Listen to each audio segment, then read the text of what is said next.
میں گیا، میں نے سوچا 500 درہم میرے پاس تھے اور میں نے یہ خیال کیا کہ میں جاؤں اور جا کے کچھ سامان اپنے لیے خرید لیتا ہوں، حج کی ضروریات کا سامان۔ بہتر جب راستے میں نکلا تو ایک نقاب پوش خاتون میرے سامنے آئی، اس نے کہا کہ میں محتاج ہوں، ضرورت مند ہوں اور سید جاتی ہوں، اگر آپ میری مدد کریں تو اللہ آپ کو بہترین بدلہ عطا فرمائے گا۔ حضرت عبداللہ ابن مبارک کہتے ہیں کہ جب اس نے کہا میں سید جاتی ہوں تو میرے دل میں اس کے لیے محبت پیدا ہوئی، جو میں نے پیسے لیے تھے وہ سب اسے دے دیا۔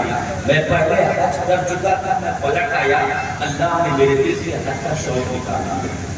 وقت گزر گیا، کہتے ہیں جب قافلہ پلٹ کے آیا تو میں نے کہا چلو جلد احباب کو حج کی مبارکباد پیش کر دیتا ہوں، جو لوگ حج کر کے آئے ہیں ان کو جا کے ان سے ملاقات کر لیتا ہوں۔ حضرت عبداللہ ابن مبارک کہتے ہیں میں جس کے پاس جاتا، جس کو حج کی مبارکباد پیش کرتا، وہ بھی مجھ سے کہتا عبداللہ ابن مبارک تمہارا حج تم کو مبارک ہو، تمہارا حج بھی تمہیں مبارک ہو۔ کہتے ہیں میں جس سے بھی ملا سب نے یہی کہا، میں بڑے بے چینی کے عالم میں تھا کہ میں حج کے لیے گیا نہیں، لوگ مجھے حج کی مبارکباد پیش کر رہے ہیں۔ کہتے ہیں اسی کشمکش میں جب رات میں بستر پہ لیٹا تو میرا مقدر جاگ گیا، رات میں جب سویا تو میرا نصیب جاگ اٹھا۔ کہتے ہیں میں نے خواب میں رسول اللہ کو دیکھا، پیغمبر ارشاد فرماتے ہیں عبداللہ ابن مبارک پریشان ہونے کی ضرورت نہیں ہے، لوگ تمہیں حج کی مبارکباد پیش کر رہے ہیں تو تم حیرت میں پڑ رہے ہو۔ سنو، تم نے ایک میری ضرورت مند بیٹی کی مدد کی تھی، میں نے اللہ سے دعا کی تھی، اللہ نے تمہاری شکل کا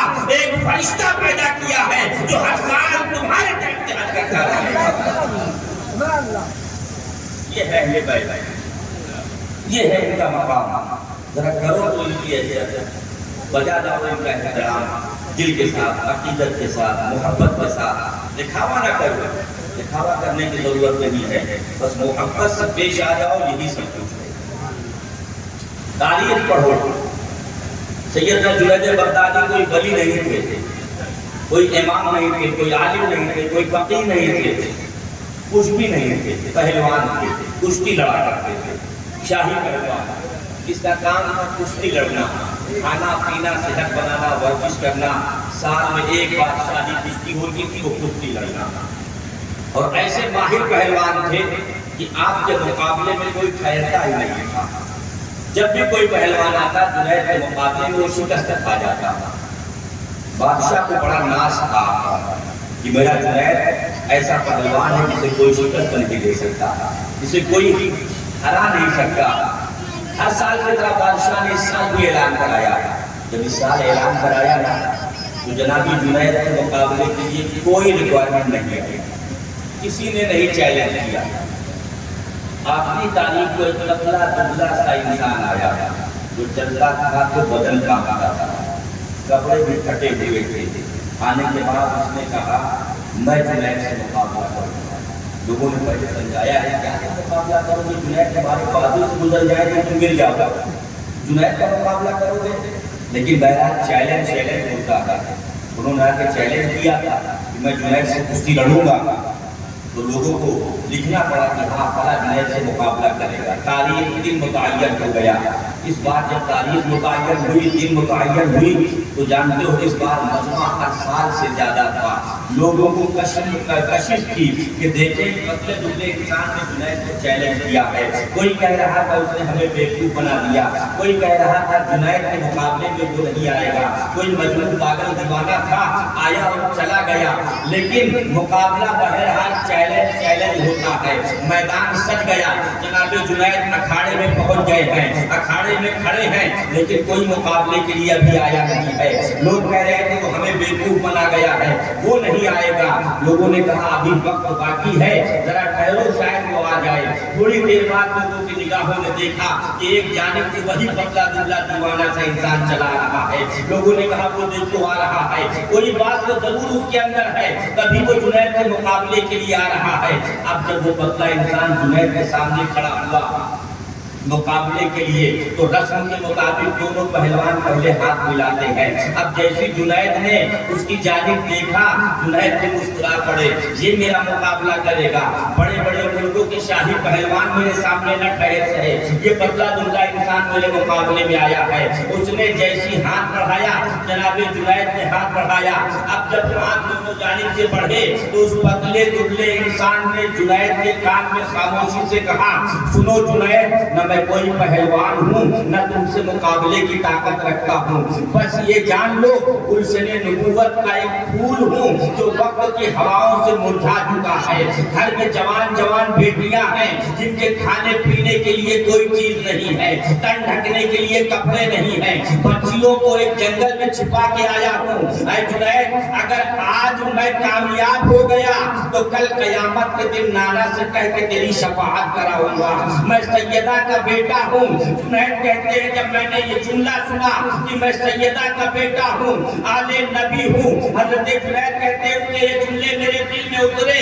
मैंने खुद एक ऐसा दाव मारा कि मैं जमीन पर था, सैयद ज्यादा मेरे सीने पे बैठा हुआ था। बादशाह अपनी कुर्सी से खड़ा हो गया, उसने कहा नहीं नहीं, कोई धोखा हुआ है, मेरा जुनैद ऐसे शिकस्त नहीं खा सकता है, ये जादू किया गया है, ये कोई और मामला है, मुकाबला फिर से होगा।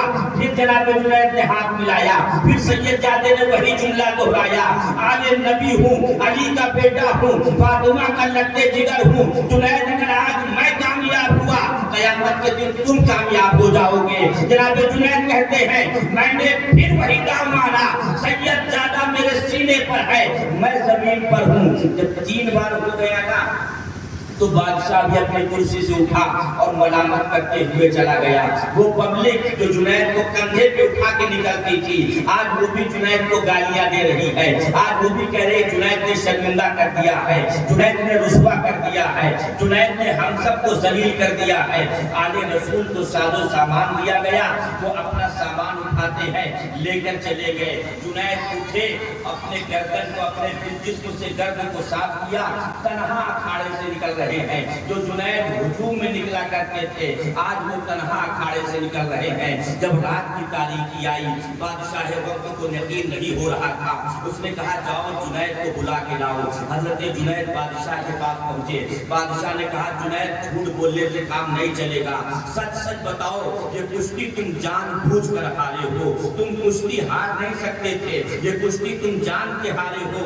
जनाब जुनैद कहते हैं हाँ बादशाह वक्त, मैंने जानबूझ कर कुश्ती हारी है, मैं जानबूझ कर जमीन को सुबह हूँ। जनाब जुनैद से बादशाह ने पूछा ऐसी कौन सी वजह बन गई थी जिसकी वजह से तुम शिकस्त खा गए। जनाब जुनैद कहते हैं सुनो, करबला की धरती पर एक वाकया पेश आया था, जहाँ पर नबी के सीने पर सिंह बैठा है, कयामत तक उम्मत मुस्लिमा उसके ऊपर लानत व मलामत करती रहेगी, कयामत तक उस पर लोग लानत करते रहेंगे। आज बगदाद की धरती पर भी एक वाकया पेश आया है, जिस धरती पर जुनैद खुद जमीन पर था, आले रसूल उसके सीने पर था। मैंने उस सैयदजादे को अपने सीने पर बैठाया, वो नबी के बेटे थे, मैंने एहतराम करके उन्हें सीने पे बिठाया। ये जवाब देकर जनाब जुनैद लौटे हैं, अब दिल को भी बोझ उतर चुका है। घर में आए जब लेटे तो मुकद्दर जागा। वो जुनैद के दरवाजे पर बड़े बड़े रोसा मौजूद हुआ करते थे, वज़रा की लाइन लगा करती थी, दुनियादार हुआ करते थे। आज जब जुनैद सोए हैं तो मेरे मुस्तफा ख्वाब में आए, कहा जुनैद तूने मेरे बेटे की लाज रखी है, तूने मेरे बेटे को सीने पे बिठाया है, तूने मेरे खून को अपने जिस्म पर बिठाया है। ऐ जुनैद आज तक लोग तुझे पहलवान की हैसियत से जानते थे, आज तक तेरे दरवाजे पे दुनियादार हुआ करते थे।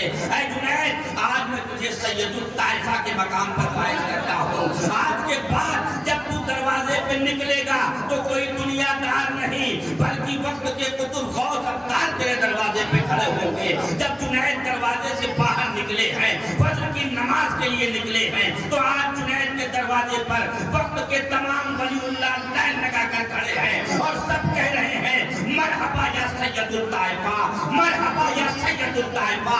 ये मकाम मिला कहाँ से? न इबादत की थी, न रियासत